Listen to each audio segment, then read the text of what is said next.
Hello, welcome. My name is Alexander Thein. I'm on the staff at UCD, and I've prepared a lecture on the Pantheon to help you with topic 10, Roman art and archaeology. So you can see from the title, I'm going to focus on the way in which this is an example of innovation in Roman temple architecture, and I'm going to focus on two things. So the design, the circularity that you can see in the dome, and also building materials. So the way you get the dome, the use of concrete, this very innovative Roman building material. So starting with some of the basics, an image from ground level. The Pantheon is one of the reasons that the Pantheon is such an iconic building is that it's the best preserved, one of the best preserved Roman temples in the city, possibly anywhere. And the reason for that is that it's been in continuous use since antiquity.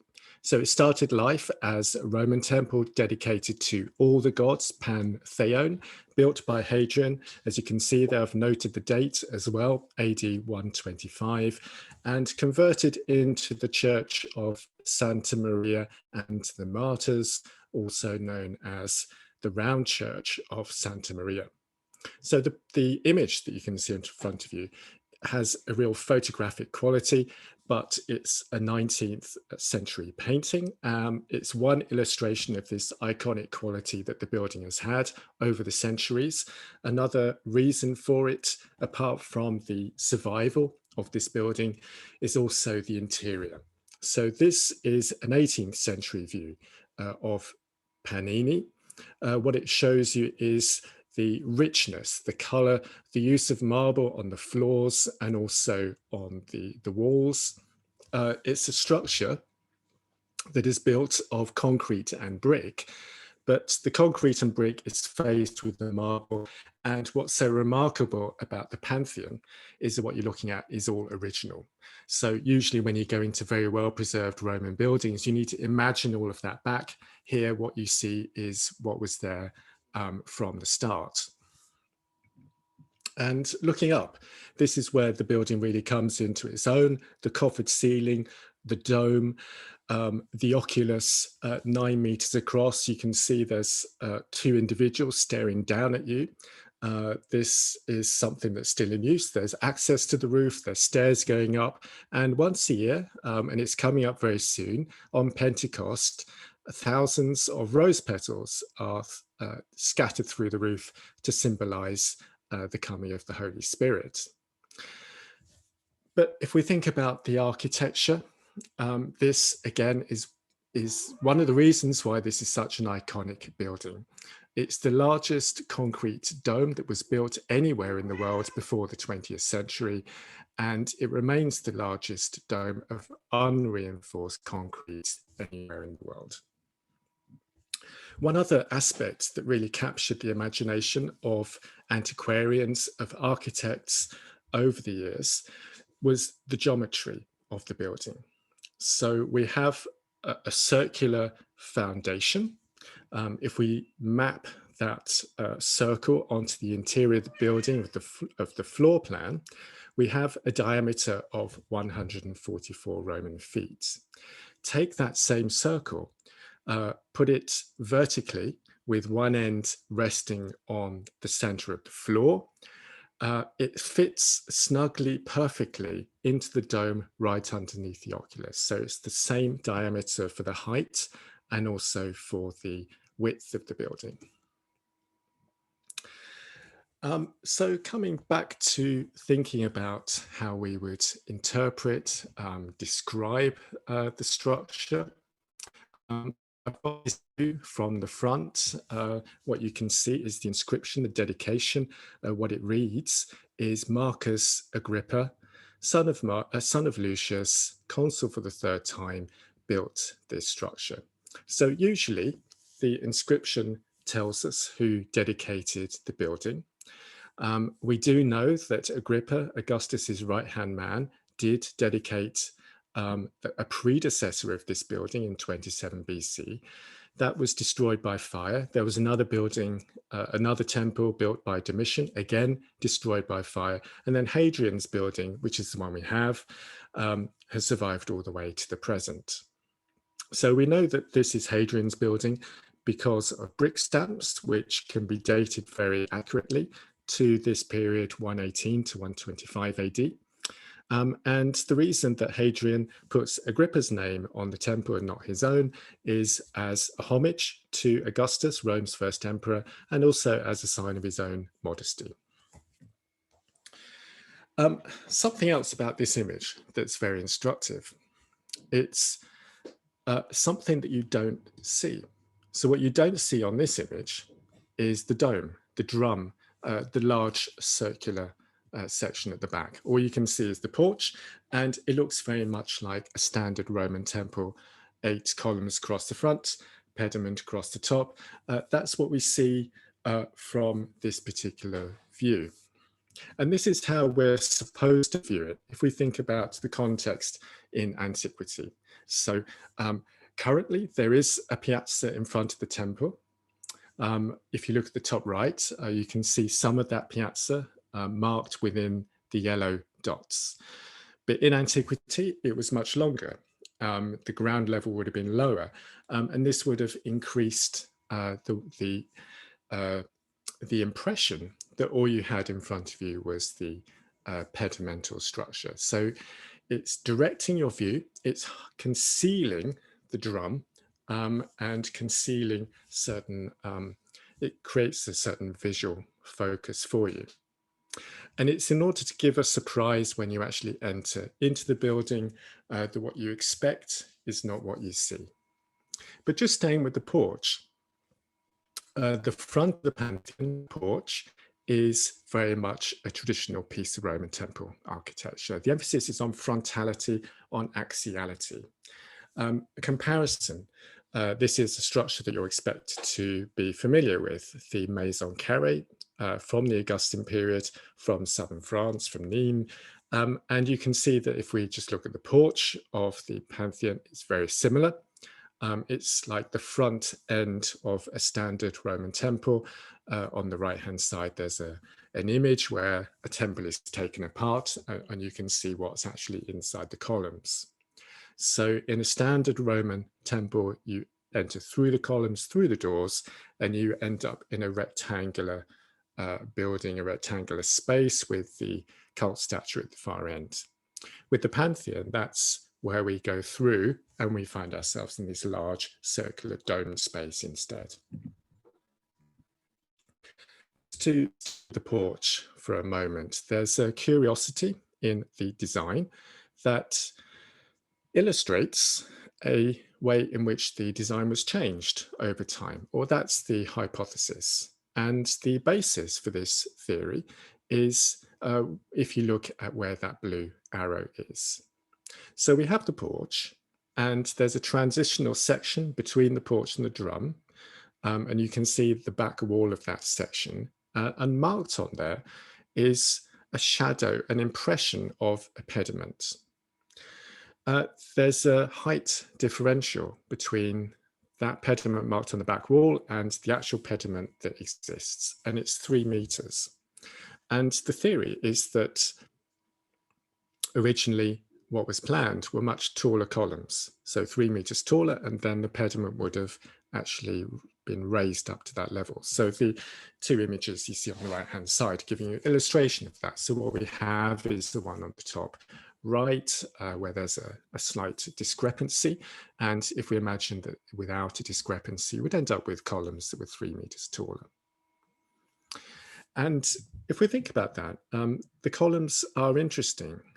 So they're slightly shorter maybe than planned, but they're still very interesting in their own right. And one of the things that's remarkable about the column is where they're from.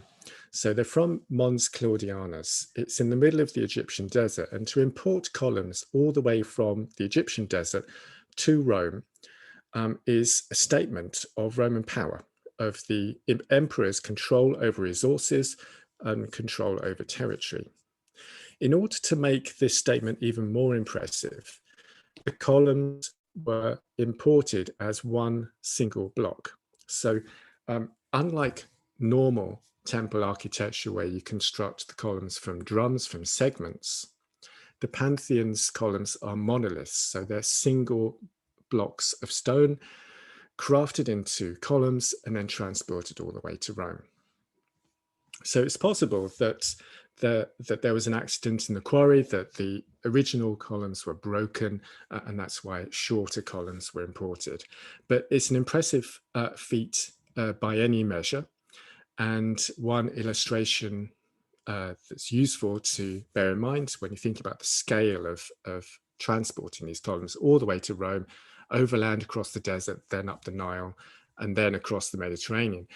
Just look at this column that's left in the quarry, a broken column that's left in the quarry in Egypt. Within the red circle, there's a person standing there, and that gives you an indication of the scale of how large these columns actually are.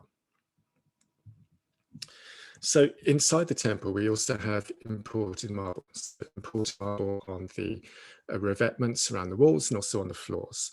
And here, there are three types of marbles that you can see. The purple one is porphyry. That also comes from the Egyptian desert. The yellow marble is giallo antico. That's from North Africa. And the speckled marble is known as cipollino or onion marble, and that comes from the Greek islands. So even the floor is showing you the geography of the Roman Empire and its control over resources. Looking upwards, this is obviously the really spectacular, impressive, iconic aspect of the building. When you're thinking about the description, find a way to describe this space and the impression that it gives. So it's all about height, it's about light. The light comes in from the oculus, it comes in from the doors, color coming from the marble. And if we're thinking about the shape of the dome, it's all about circularity, a departure from the traditional Roman architectural emphasis on rectilinear axiality. And there's also a symbolic function to this. We've got a temple dedicated to all the gods, and the dome is like a metaphor for the heavens, a sort of celestial representation in architecture. Construction. This is where we need to focus on concrete. How do we actually create such an impressive, iconic building? It's all about this. It's all about Roman concrete, this architectural innovation that allows Roman architecture to move in this way. So look at the plan on the right-hand side. You can see the walls of the Pantheon marked in black. Very thick walls divided up into these various niches, some of them rectangular, some of them curved. And where you see the numbers, that's where I want you to focus your eye on for the moment. That's indicating where the pillars are. So they're the big structural supports, and there are 8 of them going all the way around, nicely screened, of course, in the interior with these marble decorations and revetments. And the way that the concrete is made is also really interesting. So concrete is a mixture. So you have cement, you also have sand, you have water, and you have to have aggregates, which is this harder material that gives the concrete its bulk. And at the lower levels of the building, very hard stone, crushed stone, is used for the aggregates. So we have travertine and tufa. And as you move up, the materials become lighter. So we're using crushed brick for the aggregate. And then when you get into the dome itself, the aggregate is made from pumice. That's a light, porous volcanic material that sort of gives lightness to the structure. And as you move from the exterior walls inwards towards the dome, the skin of the concrete is getting thinner. And also we have the coffering. So the coffering adds lightness without losing the strength. So it's a real architectural marvel. And the basis for all of it is on this perfection of the art of using concrete to create innovative forms. It's a process that we can see developing earlier. So this is the culmination. This is Hadrian's Pantheon. And Hadrian was experimenting with concrete with these circular forms in his villa. This is a structure that's part of the Canopus, an allusion to Egyptian landscapes and architecture. That the building we're looking at is known as the Serapeum, so it's trying to evoke Egyptian religion. It's probably used more as a dining room and as a grotto. And if we think about how it's built, it's a semicircular structure. It has a dome. From the top, it looks very similar to the Pantheon. It has an oculus as well. If we look at it from the front, you can see from this cross section the way you can see the aggregate of the concrete, the way it's really built up on the sides and how it gets thinner as you go over the dome. Some of it, as you can see, has broken off in the pool in front. There's a big, huge chunk of concrete that's collapsed. I've made a note there, as you can see, of the dimensions. This is 72 Roman feet, so it's exactly half the diameter of the Pantheon. So it's an experimental pre-Pantheon structure. One thing that's different about it is instead of using coffering on the ceiling, it has a sort of segmented vault, which is known as a melon or a pumpkin vault, very characteristic for the Hadrianic period. Another structure from Hadrian's villa that we can call the model for the Pantheon is the Maritime Theatre. It's a residential section of the villa, and you can see there's a large circular wall going around the outside. If you look at where the blue arrow is, you can see there's a roofed section. You need to imagine that roof going all the way around. There's a moat, there's a central section, again, real emphasis on curvilinear design. And what's interesting about it is the way in which the diameter is exactly 144 meters, so the same diameter as the Pantheon. So these are some of the models, and I'll just end with a couple of examples of Hadrian's legacy. So the form of the Pantheon, how it was copied in later Roman architecture.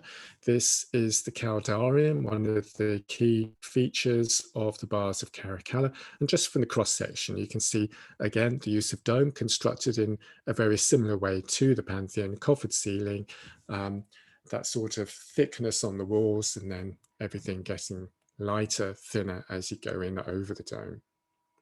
Another example here, this one may be a smaller example, easier to see.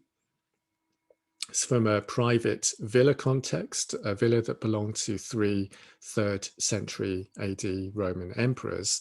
The front has collapsed, but we can see from the reconstruction drawing on the bottom right that there was originally a porch in front of this circular domed section at the back. And it's very much paying homage to the Pantheon, a sort of miniature Pantheon in a private garden setting. So I'll end there, and thank you for listening to the talk.